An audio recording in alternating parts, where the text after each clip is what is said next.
Hi, welcome to Vaishnavi's kitchen. నేను మీ వైష్ణవి.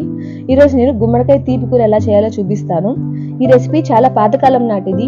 మన అమ్మమ్మల నానమ్మల టైంలో చేసేవాళ్ళు. ఈ మధ్యలో ఎవరు చెయ్యట్లేదు. ఒకసారి మీరు కూడా చూసి ట్రై చేయండి. ముందుగా స్టవ్ మీద ఒక ప్యాన్ పెట్టుకొని 2 టేబుల్ స్పూన్స్ ఆయిల్ వేసుకోండి.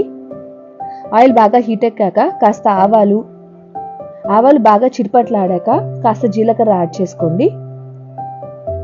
జీలకర్ర ఫ్లేవర్ బయటకు వచ్చేదాకా బాగా వేయించుకోండి.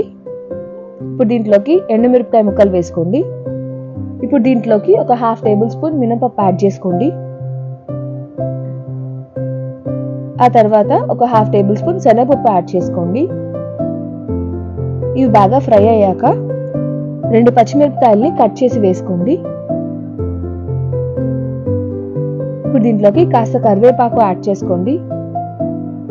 తరువాత బాగా ఫ్రై అయ్యాక కాస్త పసుపు యాడ్ చేసుకోండి. ఇప్పుడు ఒక ఎర్ర గుమ్మడికాయ తీసుకొని నేను చూపించిన విధంగా పెద్ద పెద్ద ముక్కలుగా కట్ చేసుకొని దీంట్లో వేసుకోండి. ఇప్పుడు తిరుమాత దీనికి బాగా పట్టేలాగా బాగా మిక్స్ చేసుకోండి.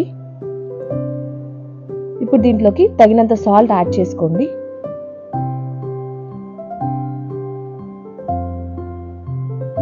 ఇప్పుడు దీంట్లోకి ఒక 1/2 కప్ వాటర్ యాడ్ చేసుకొని బాగా మిక్స్ చేసుకోండి.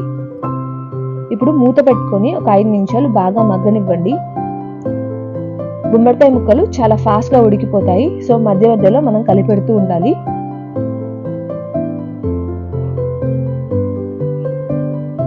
గుమ్మడికాయ ముక్కలు సగం ఉడికాక ఒక 2 టేబుల్ స్పూన్ల బెల్లం యాడ్ చేసుకోండి. బెల్లం ఎక్కువ అయితే మరి స్వీట్గా అయిపోతుంది కూర, ఎందుకంటే గుమ్మడికాయ కూడా కొంచెం స్వీట్గా ఉంటుంది కాబట్టి.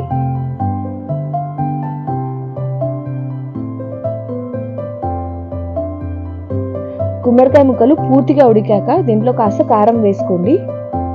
ఇప్పుడు ఒకసారి బాగా మిక్స్ చేసుకోండి. ఇప్పుడు దీంట్లోకి తరిగిన కొత్తిమీర యాడ్ చేసుకోండి. అంతే, గుమ్మడికాయ తీపి కూర రెడీ అయిపోయింది. ఈ కూర చాలా టేస్టీ అండ్ హెల్తీ కూడా.